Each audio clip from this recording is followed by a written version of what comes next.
Welcome to Turning Point. Before we begin, pause for just a moment. Tell us in the comments which country you're watching from, and whether it's morning, evening, or late into the night where you are. And if you're fascinated by the moments in history that changed everything, subscribe now, because these stories didn't just happen, they reshaped the world.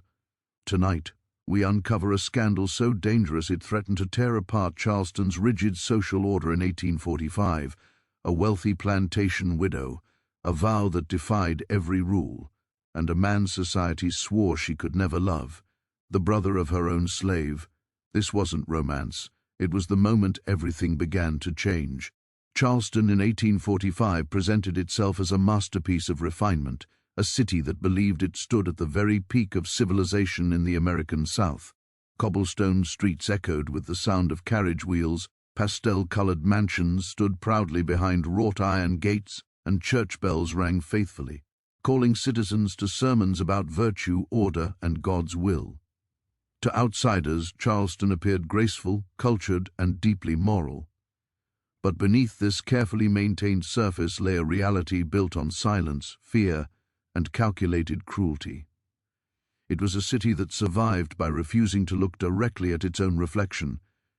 Every brick in Charleston's grand homes was laid with money earned from plantations, and every plantation was sustained by enslaved labor. Rice, cotton, and indigo flowed through the city's ports, enriching merchants and landowners while chains clinked quietly in the background. Enslaved people were everywhere, working docks, cleaning homes, tending children, cooking meals, yet they were spoken of as if they were invisible. Charleston society mastered the art of selective blindness. It acknowledged slavery as an institution, but denied enslaved people their humanity, reducing them to property, numbers, and tools. This moral contradiction was not considered a flaw, it was considered order. The social hierarchy of Charleston was rigid and unforgiving. At the top stood wealthy white men, planters, merchants, politicians, who controlled land, law, and language. Beneath them were white women, expected to embody purity, obedience, and restraint. Their value lay in reputation, marriage, and silence. Any woman who disrupted this balance risked social annihilation. Below them were poor whites, tolerated but quietly despised. And at the bottom, enslaved black men and women, stripped of rights, voice, and protection, living under constant surveillance and violence. Movement between these layers was not merely discouraged, it was treated as a threat to civilization itself. Widowhood, in this society, was a peculiar condition. A plantation widow occupied an uneasy space between power and vulnerability. On paper, she could inherit land, money, and even enslaved people. She might oversee accounts, manage property, and issue orders. Yet socially she was expected to retreat into a controlled form of grief. Her independence was tolerated only if it remained quiet and temporary. Remarriage was expected, but only to a man of appropriate race, class, and reputation. Love was irrelevant. Marriage was a transaction designed to preserve order and wealth. Charleston's social world functioned like a stage performance, where every individual played a prescribed role. Sunday church services were less about faith and more about display. Who sat where, who arrived with whom, who wore mourning black and for how long. All of it was observed, noted, and discussed behind closed doors. Gossip served as an informal court system. Reputation could be destroyed without evidence, merely through repetition. A whisper at a tea gathering could become a verdict by nightfall. Silence was the city's most valuable currency. People knew things they never spoke aloud. They knew about brutal punishments carried out on plantations miles away. They knew about mixed-race children born in secrecy and hidden in back rooms. They knew about violence inflicted for the smallest acts of defiance. Yet acknowledging these truths openly would fracture the illusion of moral superiority Charleston clung to so desperately. So the city remained quiet, choosing comfort over conscience. Fear played an equally powerful role. The memory of slave uprisings, especially Denmark Vesey's planned rebellion decades earlier, haunted Charleston like a ghost that refused to rest. Laws tightened, patrols increased, black gatherings were restricted, education for enslaved people was forbidden, Every act of control was justified as protection. White society lived in constant anxiety that the violence it inflicted might one day return. This fear hardened hearts and justified cruelty under the banner of security. Religion, too, was bent to serve the system.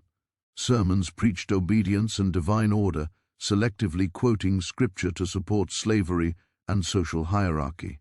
Ministers spoke passionately about sin while ignoring the daily suffering surrounding them. Faith became another tool to maintain control, offering moral cover to practices that would otherwise be indefensible. Those who questioned this interpretation of God's will were labeled dangerous, radical, or ungodly. Within this environment, love itself became regulated. Relationships were not private matters of the heart, but public declarations of allegiance to social norms. Whom you loved, married, or even spoke kindly to could define your standing. Crossing racial or class boundaries was not merely frowned upon, it was considered an attack on the foundations of society. Such transgressions were met with swift and merciless retaliation, not always through law, but through collective condemnation. Women bore a particularly heavy burden. They were expected to be moral guardians, symbols of virtue that justified male authority. At the same time, they were denied real autonomy. A woman who expressed desire, defiance, or independent thought risked being labeled unstable or immoral. Widowhood intensified this scrutiny. Every action was interpreted through the lens of suspicion. Too much isolation invited pity. Too much independence invited distrust. Plantations surrounding Charleston functioned as extensions of the city's psyche. They were spaces where violence could be hidden behind distance. Overseers enforced discipline through whippings, confinement, and psychological terror, while owners comforted themselves with the idea that harshness was necessary. The profits flowed into the city, funding theaters, libraries, and lavish homes, allowing Charleston to celebrate culture while ignoring the cost at which it was purchased. The enslaved population, meanwhile, developed its own invisible world within this oppression. They communicated through coded language, shared stories in whispers, and clung to fragments of hope where they could. Family bonds were constantly under threat, torn apart by sale or punishment. Yet these relationships persisted, quietly defying a system designed to break them. Charleston depended on this resilience even as it denied its existence. Public punishments served as warnings. They were spectacles meant to reinforce fear and obedience. Even those who claimed discomfort understood their purpose. Order had to be visible. Authority had to be unquestioned. Compassion, when it appeared, was framed as weakness. In such a world, mercy was dangerous, and empathy could be interpreted as betrayal. This was the Charleston that prided itself on civility, a city where elegance masked brutality, where manners coexisted with violence, and where injustice was normalized through tradition. It was not a place built for truth, but for preservation. Preservation of power, hierarchy, and control. Anything that threatened this balance, no matter how quietly, was treated as an enemy. Against this backdrop, even the smallest act of defiance carried immense weight. A conversation held too long, a kindness extended too freely, a boundary questioned rather than obeyed. Charleston did not need open rebellion to feel threatened. It feared disruption in any form, especially when it came from those expected to uphold its values.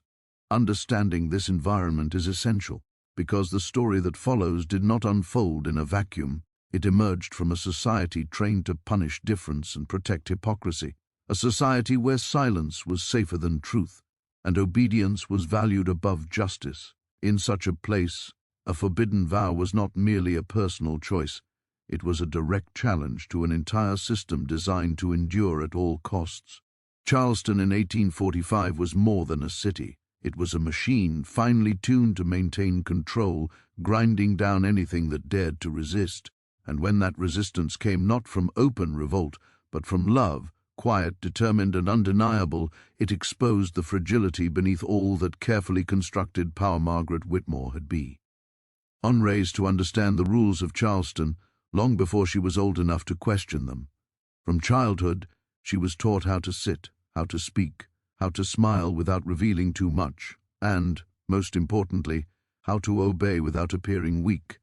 Her education was not designed to cultivate freedom of thought, but discipline. She learned music, scripture, basic arithmetic, and the subtle art of silence. In Charleston society, silence was power for women, and Margaret mastered it early. Her marriage, arranged when she was still young, followed the expected path. Her husband, Edward Whitmore, was older, wealthy and respected, a man whose name carried weight in both business and church circles. He owned land outside the city and enslaved dozens of people who worked his fields and maintained his household. Margaret was expected to preside over the home with grace, to host dinners, to manage domestic affairs, and to never question where the wealth came from. For years she played her role flawlessly. To the outside world, the Whitmore household represented stability, propriety, and success. Yet even then, Margaret felt the quiet discomfort that came from witnessing cruelty disguised as normalcy. She saw the bruises on servants' arms. She heard cries carried by the wind at night from the plantation grounds. She noticed how enslaved children avoided direct eye contact, how their laughter vanished the moment a white adult entered the room. These moments unsettled her, but she had been trained to look away. Questioning the system would mean questioning her entire world, and that was a luxury Charleston did not permit. When Edward died unexpectedly, the city wrapped Margaret in ritualized sympathy.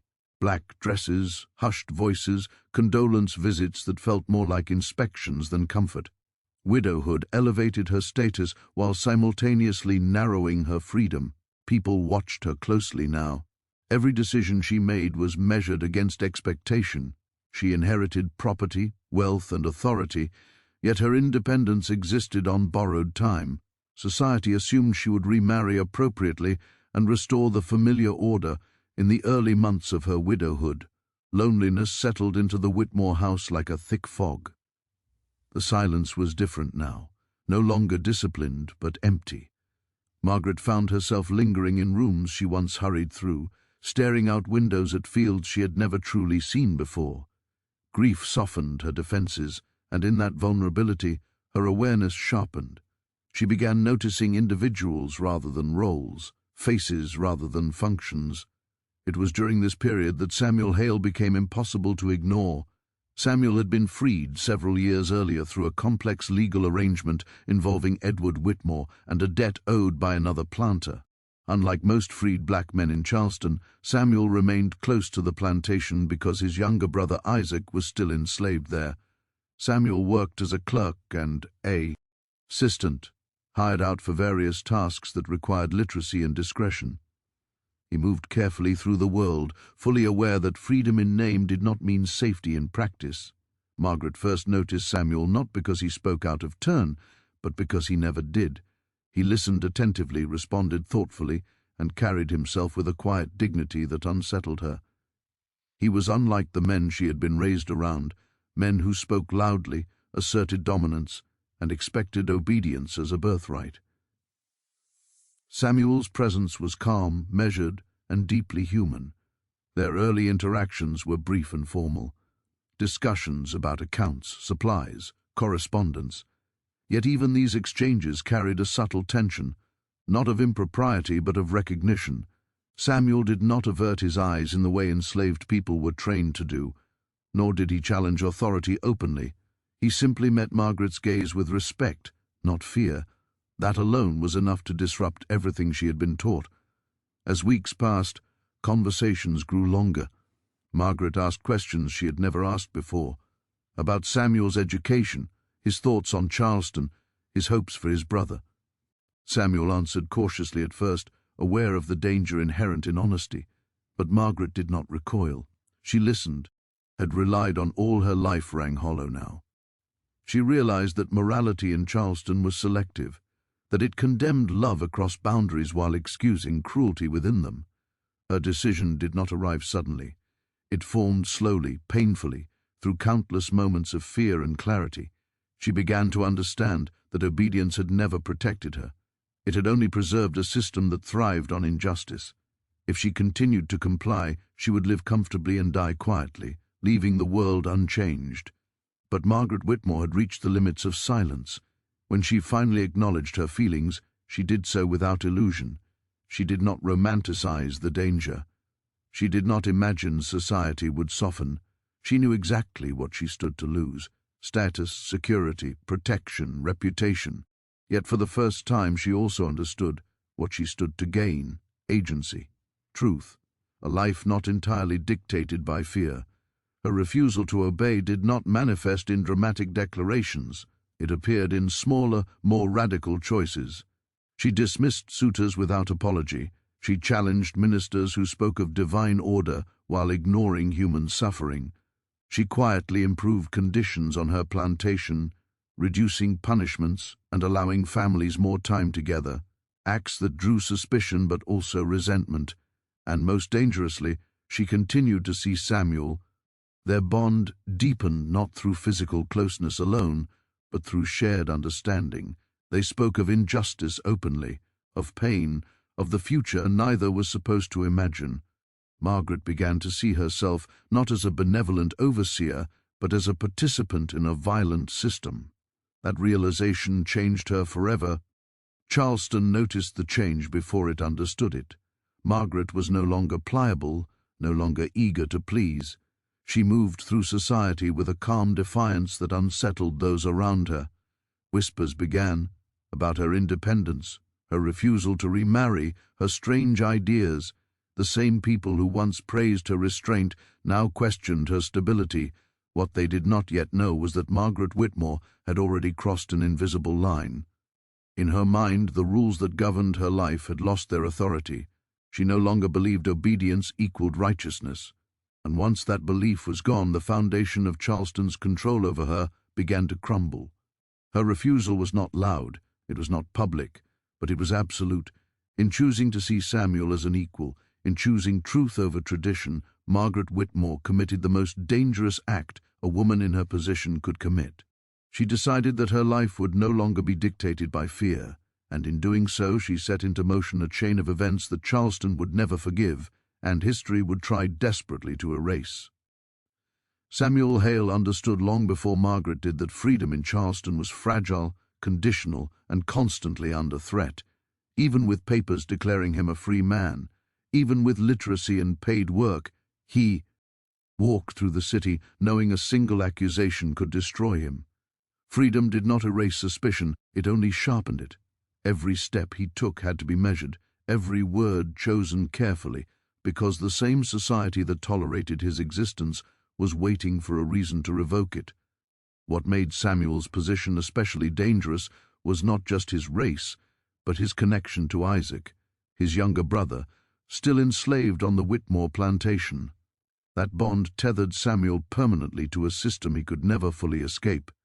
Charleston law might recognize Samuel as free, but Charleston society never forgot where he came from.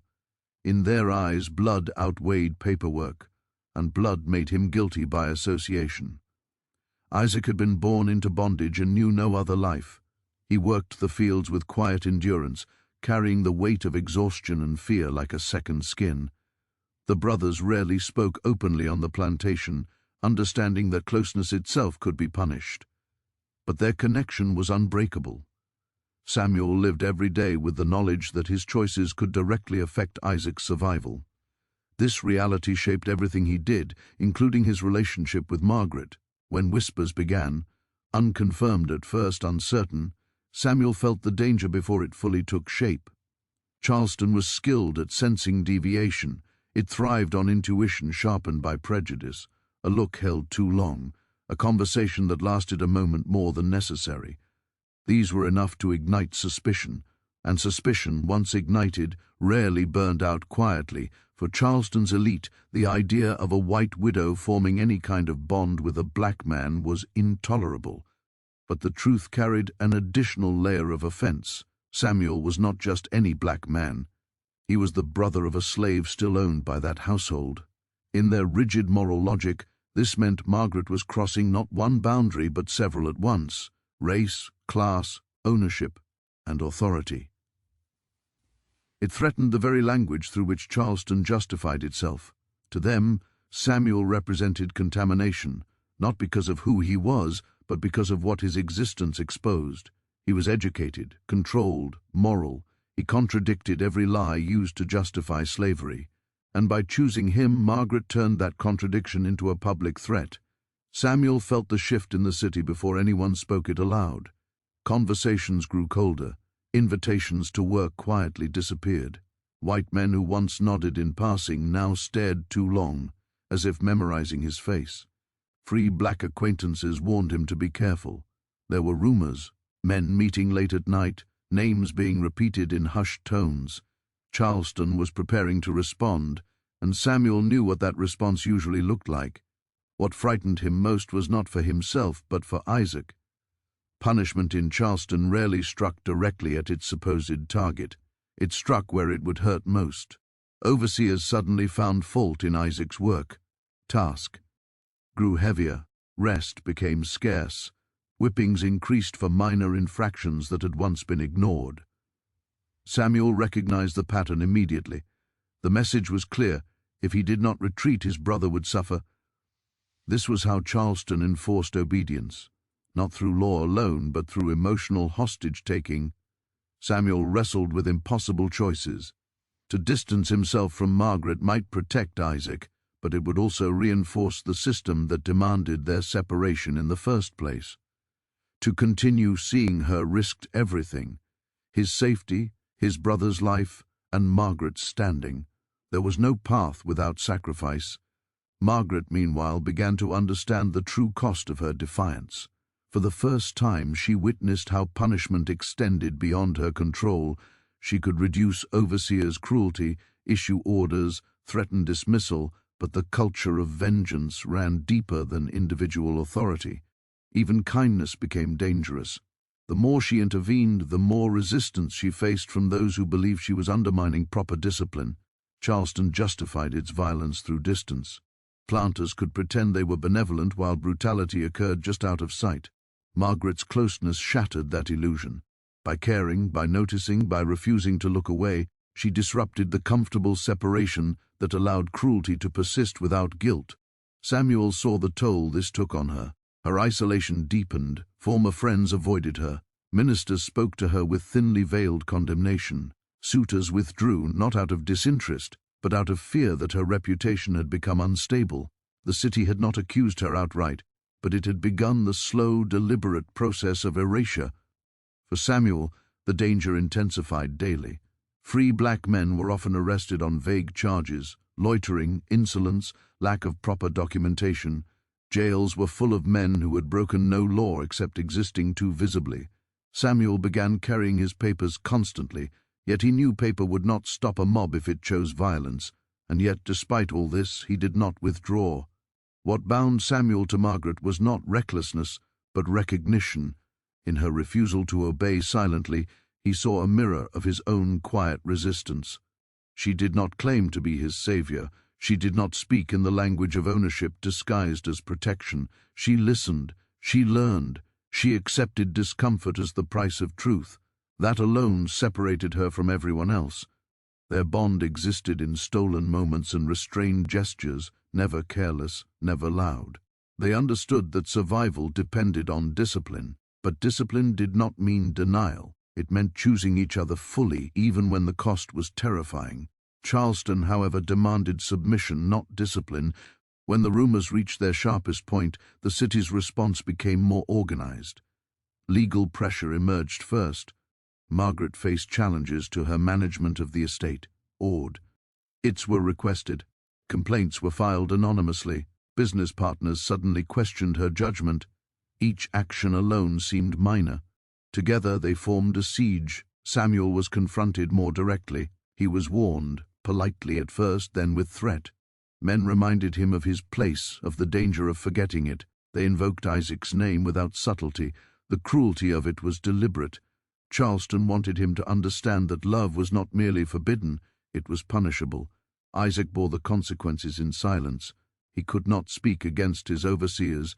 He could not defend himself. His body became the battleground on which white society asserted dominance. Every lash was a message, every deprivation a warning. And yet, even under this pressure, Isaac never blamed Samuel. That knowledge sustained Samuel through nights thick with guilt and fear. Margaret reached a point where denial was no longer possible.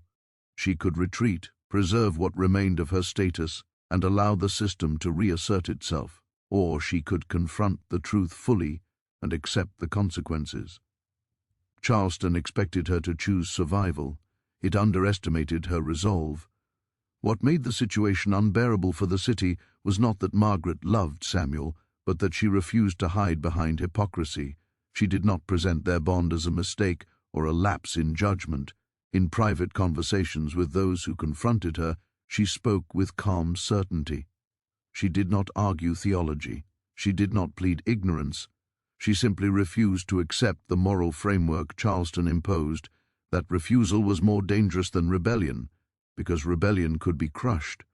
Refusal exposed weakness. Samuel became, in the city's imagination, a symbol of everything that had to be destroyed to preserve order. He was not accused openly, but he was marked. His movements were tracked, his associations scrutinized. Charleston did not yet act decisively, but it was waiting, calculating, determining the most effective way to reassert control without revealing its own fear, and fear was exactly what drove them. Fear that the boundaries they enforced so violently were not natural. Fear that love could cross lines, law could not fully contain. Fear that if one woman refused to obey, others might begin to question as well.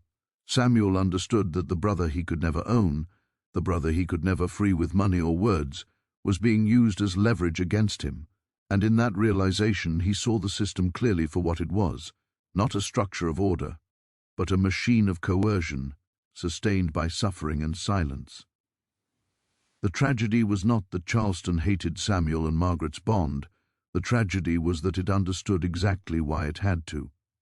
The punishment that followed did not arrive with chains or court orders. Charleston rarely relied on blunt force when subtler cruelty would suffice.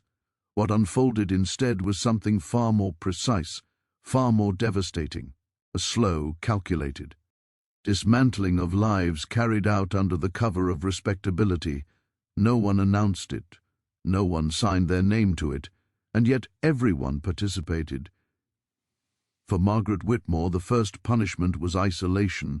It began quietly. Invitations stopped arriving. Tea gatherings that once welcomed her now felt abruptly full. Conversations ended when she entered a room. Smiles became tight, polite, and hollow. Women who had once leaned close to whisper gossip now turned their backs, suddenly absorbed in embroidery or scripture. Ministers spoke to her only in public, and even then with rehearsed detachment. She had not been accused of a crime, yet she had already been judged. Charleston did not need evidence. Suspicion was enough. Social isolation in a city like Charleston was not merely loneliness. It was economic and psychological warfare. Reputation controlled access to business, protection, and safety. Without it, even wealth became fragile. Margaret began to feel eyes on her wherever she went. Carriage rides through familiar streets became exercises in endurance. She could feel the judgment pressing in from all sides, silent but relentless. The second punishment followed swiftly. Legal pressure. Margaret's authority over the Whitmore estate was suddenly questioned. Anonymous complaints were filed regarding her management. Auditors arrived unannounced, poring over books that had never before been scrutinized so closely. Business partners requested renegotiations, citing vague concerns about stability and judgment. Contracts that had stood for years were suddenly reconsidered. None of this was coincidence. Charleston's elite understood that removing a woman's credibility was more effective than attacking her directly. A woman labeled unstable could be dismissed without debate, her opinions invalidated, her autonomy quietly revoked. And so Margaret found herself fighting not accusations, but implications, an endless battle against insinuation. Meanwhile, Samuel faced a far harsher reality. For him, punishment came in the form of visibility. Patrols stopped him more frequently. His freedom papers were examined again and again, sometimes returned reluctantly, sometimes tossed back with disdain. Men followed him through streets he had walked safely for years. He was questioned about his work, his movements, his intentions, questions designed not to seek answers but to assert dominance. Free black men in Charleston lived with the understanding that legality offered only thin protection. The law could be bent, papers could be ignored, violence could be excused. Samuel knew that at any moment an accusation, true or fabricated, could land him in jail or worse. And yet the city had not acted decisively. It was still tightening the net. Isaac bore the cruelest punishment of all, because Charleston understood leverage. Overseers on the Whitmore plantation became harsher overnight. Tasks were reassigned without explanation, rest periods shortened. Mistakes, real or imagined, were met with immediate punishment. Isaac was singled out not for rebellion but for connection. Every blow was deliberate, every deprivation intentional. Margaret noticed the change and intervened where she could, but intervention itself carried consequences. Overseers resented her oversight. They believed discipline was being undermined, authority weakened. Her presence on the fields, once unusual but tolerated, was now met with hostility. They obeyed her orders outwardly, while quietly finding ways to retaliate. This was how the system defended itself. Punishment was never isolated. It spread outward, infecting anyone associated with the transgression. Samuel was punished through Isaac. Margaret was punished through her estate. Even those who sympathized were punished through fear of becoming the next target. Charleston's genius lay in its ability to enforce cruelty without appearing cruel. Publicly, nothing was wrong. Margaret still owned her home. Samuel still walked the streets. Isaac still labored in the fields. But beneath the surface, everything had changed. The safety that once existed, even in its limited form, was gone. The pressure intensified when whispers evolved into warnings. Margaret received visits framed as concern. Friends of the family, older men with practiced authority, sat across from her in parlors heavy with implication. They spoke of her late husband, of her responsibility to his legacy, of her duty to herself. Their language was careful, but the message was unmistakable: return to obedience or lose everything. They reminded her that Charleston was forgiving, if one showed repentance. Margaret did not. Her refusal unsettled them more than anger ever could. She did not argue loudly. She did not beg. She listened calmly, thanked them for their concern, and changed nothing. That composure infuriated a society accustomed to breaking women through shame. Samuel received no such courtesy. The warnings he encountered were blunt and terrifying. He was told to leave Charleston, to distance himself, to remember his place. When he did not comply, the threats grew darker. Mentions of Isaac became explicit. Men spoke of accidents, of transfers, of punishments that could not be undone. The message was clear: love would be answered with violence. Isaac endured this storm without complaint. His silence was not submission, it was protection. He understood that any resistance would only worsen Samuel's position. He carried his suffering quietly, refusing to give Charleston the satisfaction of open rebellion. For Samuel, the guilt was unbearable. Every mark on Isaac's body felt like a condemnation. Every night Samuel wrestled with the knowledge that his existence, his freedom, his love, was being used as a weapon against someone he loved more than himself. Charleston had engineered the perfect trap: comply and survive alone, or resist and watch others suffer. Margaret, too, felt the weight of intended harm. She had imagined consequences for herself: loss of status, comfort, security. She had not fully grasped how deeply the system would reach to punish defiance. The realization that her choices were being paid for by others haunted her relentlessly, and yet even then she did not retreat, because retreat would not save Isaac, it would not protect Samuel, it would only validate the cruelty. Charleston's final punishment was exile without departure. Margaret was still physically present in the city, but she no longer belonged to it. Her name was omitted from social registers. Her absence from gatherings was noted but not questioned. She became a ghost in her own home, visible yet erased. Samuel experienced a different form of erasure. Opportunities vanished. Work dried up. Doors closed without explanation. He was not banished by law, but by consensus. Charleston simply decided he no longer existed as a legitimate presence. This was the true power of the system. It did not need to destroy bodies to destroy lives. And yet, in this narrowing world, something unexpected happened. The more Charleston tried to crush them, the more Margaret and Samuel understood the truth they shared. The illusion of benevolence was gone, the pretense of morality stripped away. What remained was a clear, brutal understanding of how power operated and how fragile it truly was. Charleston could isolate, it could threaten, it could punish, but it could not force belief. Margaret no longer believed in its righteousness, Samuel no longer believed in its authority, and Isaac, enduring, unbroken, no longer believed in its inevitability. That realization terrified Charleston more than any public rebellion ever could. Because chains could restrain bodies, but they could not restrain clarity. And once clarity took hold, the system's greatest weapon, fear, began to lose its power. History has a way of deciding which lives deserve permanence and which can be quietly erased. In Charleston, the disappearance of Margaret Whitmore and Samuel Hale from polite record was not an accident or a mystery.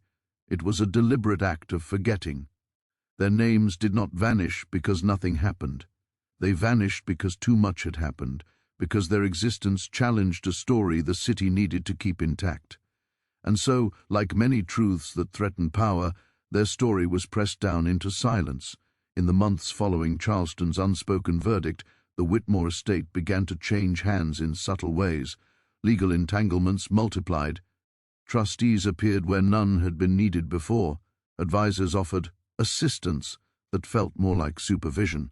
Margaret remained the owner in name, but her control was steadily narrowed, her authority diluted by procedure and scrutiny. This, too, was punishment, order restored not through spectacle but through erosion. Samuel understood that Charleston had reached a point of decision.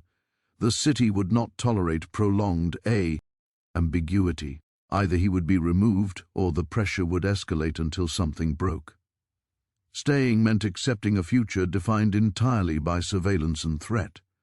Leaving meant abandoning the only place Isaac had ever known and risking the unknown beyond Charleston's reach. Neither choice offered safety. Both demanded sacrifice. Isaac's condition worsened. His body bore the cost of resistance without rebellion. Transfers were discussed openly now, no longer whispered. Sale was implied as consequence. To be sold south to harsher plantations farther from any hope of connection was a fate enslaved people feared above all else. The threat hung over the brothers like a blade, never falling, never lifting. Margaret saw this clearly. For the first time she fully understood that her wealth and status, once shields, had become liabilities. As long as she remained visible in Charleston, the system would continue to use her position as leverage against those she loved. The city could afford to be patient. It believed time was on its side. But Charleston underestimated the quiet resolve that had formed between Margaret and Samuel. Their decision was not dramatic.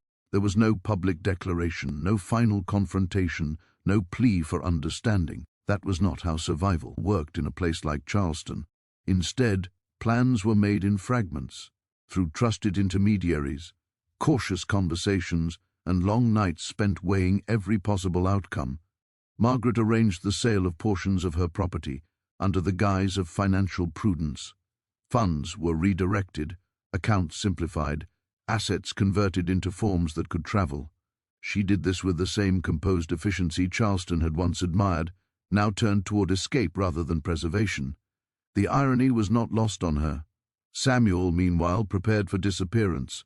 He reduced his movements, ended associations that might draw attention, memorized routes and names that could not be written down. He carried the knowledge that once he left, he could never safely return. Charleston did not forgive defiance. It waited. The most painful decision concerned Isaac. Margaret attempted, quietly and repeatedly, to negotiate his freedom. She offered payment well above market value. She leveraged what influence remained to her. Each attempt was refused or delayed. Isaac had become more than a laborer. He was a message. Releasing him would mean conceding power, and Charleston did not concede. In the end, the solution was imperfect, fragile, and dangerous. Isaac was transferred, not sold south, but leased temporarily to a plantation beyond Charleston's immediate influence, under an arrangement designed to be reversible. It was a small mercy, but a crucial one. Distance, even temporary, offered protection. The night Margaret and Samuel left Charleston was unremarkable by design. No farewell visits, no packed trunks announcing departure. They left, as people often did in a port city, quietly, under the assumption of return that would never come. Charleston noticed their absence only after it had already chosen how to explain it. Margaret was described as unstable, overwhelmed by grief, unfit for the responsibilities she once held. Samuel was described as ungrateful, presumptuous, and ultimately irrelevant. Isaac was described not at all, and with that the city moved on. What became of them exists now only in fragments, letters that hint without naming, ledger entries that stop abruptly, rumors carried north by traders who did not know the full story. Some claimed Margaret and Samuel settled in a city where anonymity was possible, where abolitionist sympathies offered limited protection. Others believed they crossed borders, trading familiarity for safety. No version is complete, because completeness would require acknowledgement, and acknowledgement was precisely what Charleston refused. Yet erasure does not mean absence. The legacy of Margaret Whitmore and Samuel Hale lived on in quieter ways. In the overseer who hesitated before raising his hand, in the woman who questioned, silently, why obedience was always demanded of the powerless, in the enslaved man who learned that systems could be challenged, not always successfully, but meaningfully. Their story did not dismantle slavery, it did not transform Charleston, but it introduced doubt, and doubt is where every collapse begins. History often celebrates loud defiance, rebellions, speeches, wars, but the most dangerous challenges to unjust systems are often private choices that refuse to align with lies. Margaret did not set out to become a symbol. Samuel did not seek martyrdom. Isaac did not choose to suffer for a cause. They simply chose each other over the roles assigned to them. That choice exposed the truth. Charleston worked hardest to conceal that its power depended not on moral authority but on fear and consensus. Break either, and the system trembles. In the years that followed, Charleston continued to thrive on paper. Ships docked, wealth accumulated, traditions endured. But beneath it all, the fault lines widened. More stories emerged, some recorded, many not, of people who quietly rejected the boundaries imposed on them. Each story alone seemed insignificant. Together, they formed a pattern history could not ignore forever. When slavery eventually fell, Charleston would insist it had always been civilized, always reluctant, always restrained. It would point to manners and architecture as evidence of virtue. What it would not point to were the lives it crushed to preserve that image. Stories like Margaret's and Samuel's did not fit the narrative of reluctant injustice. They revealed intent. That is why their story matters now, because it reminds us that injustice is not sustained only by villains, but by communities that agree not to see. It reminds us that silence can be chosen, and so can truth. It reminds us that love, when it refuses to conform to cruelty, bears a form of resistance no law can fully contain. Turning Point exists for stories like this, not to romanticize suffering but to expose the systems that made it inevitable, to give voice to lives deliberately muted, to challenge the comfort of forgetting. Margaret Whitmore was not a hero in the way history prefers. Samuel Hale was not a rebel in chains. Isaac was not a symbol chosen by fate.